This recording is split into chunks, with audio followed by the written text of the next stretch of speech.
जय बद्री केदारनाथ दोस्तों, बहुत बहुत स्वागत है आपका मेरे एक और यूट्यूब वीडियो पे। आज 8 मार्च हो चुकी है और 7 मार्च तक के मेरे म्यूचुअल फंड पोर्टफोलियो अपडेट हो चुके हैं।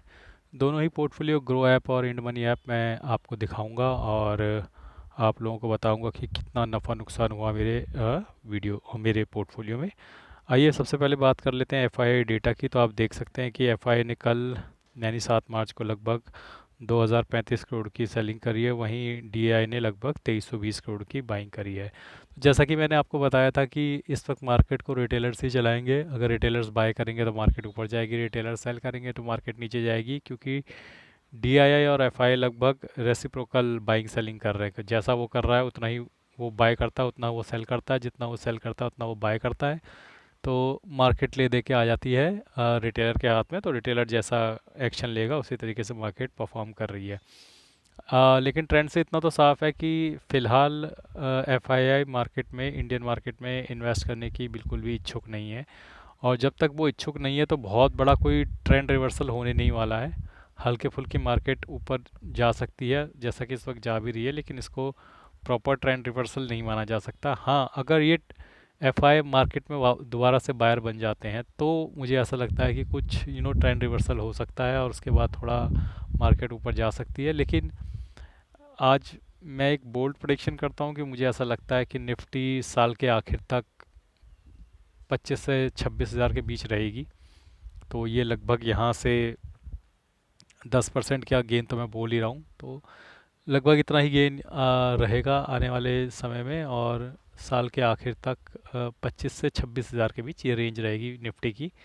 और प्रोबेबली इस साल हमें पेन ज़्यादा देखना पड़ेगा और इन्वेस्ट ज़्यादा करना पड़ेगा, और इसके रिज़ल्ट हमें अगले साल देखने को मिलेंगे। तो ये मेरी अजम्पशन है, प्रिडिक्शन है, और it can be wrong as well. But आइए चल के देखते हैं फिर हमारे पोर्टफोलियो के बारे में। तो पोर्टफोलियो में अगर हम आते हैं तो कल मुझे 8,876 रुपये का नोशनल गेन हुआ है, और टोटल रिटर्न जो है -3,45,000 बने हुए। इन्वेस्टेड वैल्यू 27 लाख है और करंट वैल्यू 24 लाख आ गई है।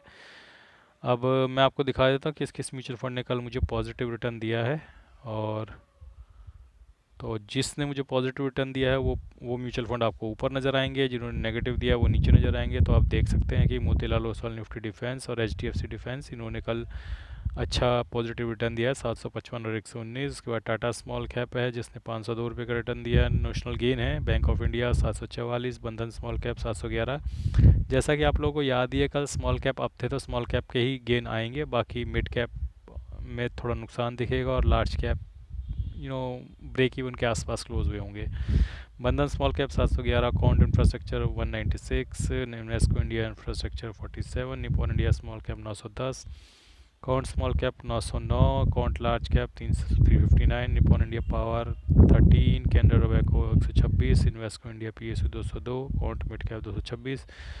और इसके बाद आते हैं जिन्होंने कल नुकसान दिया है, Nippon India large cap, park Pareek flexi cap, बंधन core, H D F C large cap, एडलवेज mid cap, Motilal Oswal B S C, H D F C large and mid, H S B C large and mid, Invesco India mid cap, Kotak emerging equity fund, I C I C Prudential Bharat 22, H D F C mid cap opportunities direct, Aditya Birla sun life P S U, Motilal Oswal mid cap, Nippon India growth fund. तो ये सब मिल मिला के कल जो मुझे मुनाफा हुआ है 876 रुपये का हुआ है। तो काफ़ी कम सा ही है, लेकिन ठीक है। ये लगातार चौथा दिन है जब मुनाफा हो रहा है, तो आप ये नहीं बोल सकते कि गड़बड़ हो रहा है या गलत हो रहा है। तो आई थिंक ठीक है, जितना मिल रहा है आपको लेते रहना चाहिए। हमेशा बड़ा मुनाफा हो ये ज़रूरी नहीं है, छोटे छोटे मुनाफे भी अगर आते जाते हैं तो धीरे धीरे वो भी एक सब्सटेंशियल वैल्यू क्रिएट कर देते हैं। तो उस सब्सटेंशियल वैल्यू क्रिएशन का समय आ गया है और अब धीरे धीरे से हमारा प्रॉफिट बढ़ता जा रहा है। आइए देख लेते हैं इंड मनी पोर्टफोलियो पे। तो इंड मनी पोर्टफोलियो पे अगर आप देखेंगे तो मेरी ओवरऑल पोर्टफोलियो वैल्यू 1,36,000 है, 1,41,000 है मेरी इन्वेस्टेड वैल्यू है। और कल इस पोर्टफोलियो में 107 रुपये का नोशनल लॉस हुआ है।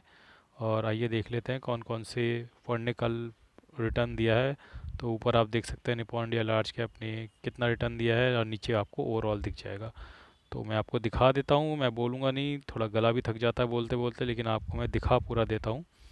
तो ऊपर जो है वो आपको डेली का दिखेगा और नीचे आपको दिखेगा ओवरऑल। तो ये आप देख सकते हैं, स्मॉल कैप्स में कल आपको प्रॉफिट दिखेगा, बाकी जगह नुकसान नज़र आ रहा है। तो जैसा कि मैंने बोला था, मेरे इंड मनी ऐप पे जितने भी म्यूचुअल फंड हैं वो अधिकतर 99% उनमें से स्मॉल मिड और लार्ज या फ्लेक्सी कैप कैटेगरी के हैं।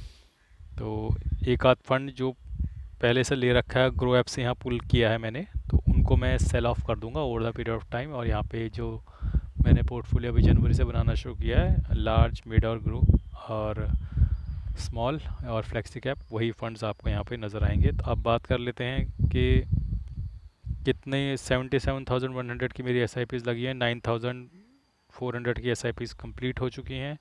आज भी मैसेज आ रहे थे कुछ और एस आई पीज़ कम्प्लीट हो रही हैं, तो जैसे ही वो एस आई पीज़ कम्प्लीट होंगी वो यहाँ पे ऐड ऑन हो जाएगा।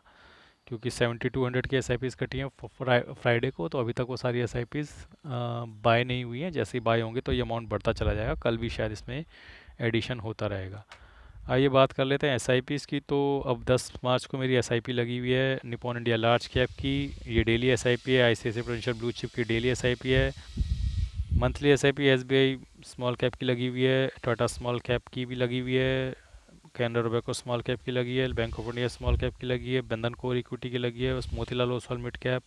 तो काफ़ी सारी एस आई पीज़ अब लाइंड अप हैं, क्योंकि इन्वेस्टमेंट अमाउंट डबल कर दिया गया, तो अब कहीं ना कहीं दिन कम बचे हैं, तो वो सारी इन्वेस्टमेंट अब पिक्चर में आनी शुरू हो जाएंगी। अब आप देख सकते हो कि 1 2 3 4 5 6 7 8 एस आई पीज़ मेरी मंडे यानी कि 10 मार्च को भी जाने वाली हैं। तो as far as S I Ps are concerned, मैं फुली इन्वेस्टेड हूँ।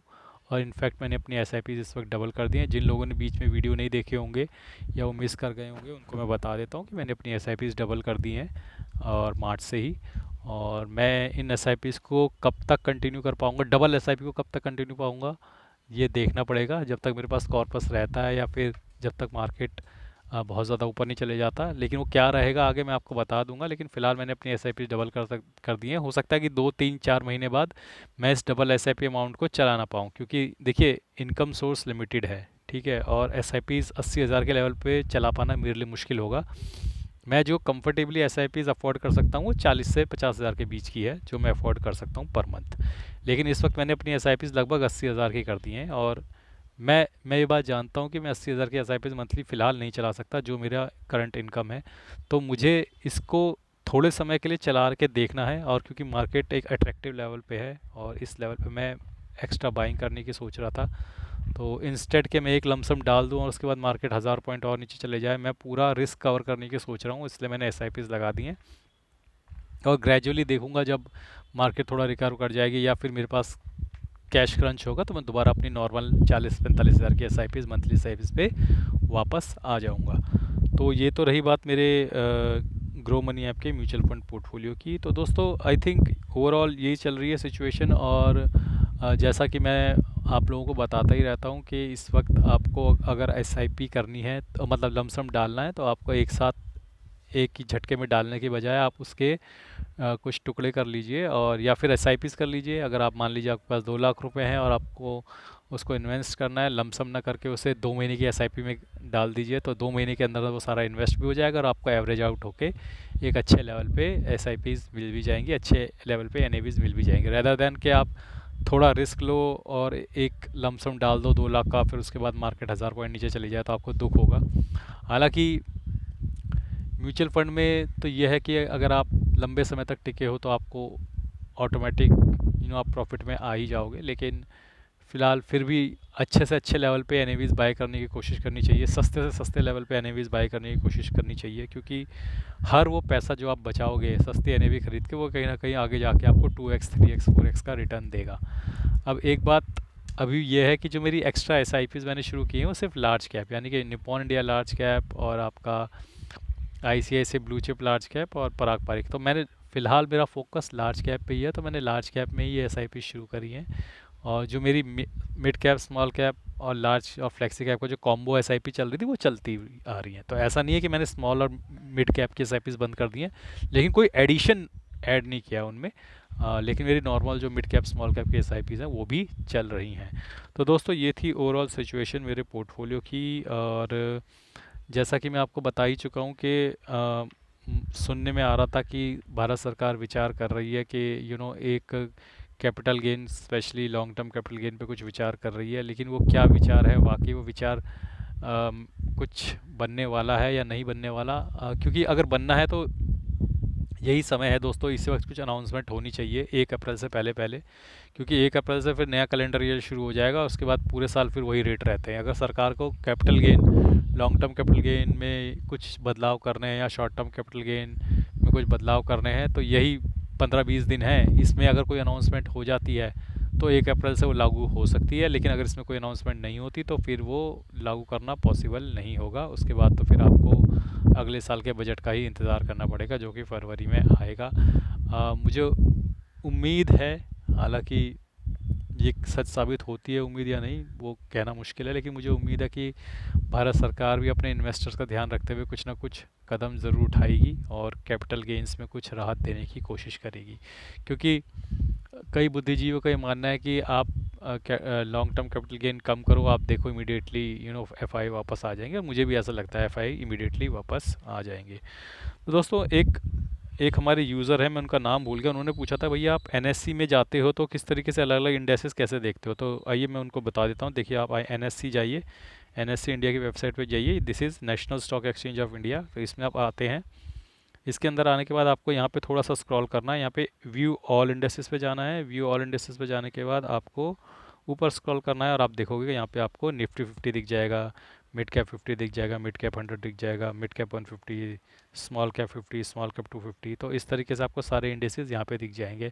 तो एक यूज़र का सवाल था, तो मैंने बोला था कि वीडियो के दौरान कभी भी मैं बता दूंगा, तो मुझे लगा कि आज पर्याप्त समय है मेरे पास, तो मैं उनका इस सवाल, इस क्वेरी का जवाब दे सकता हूँ।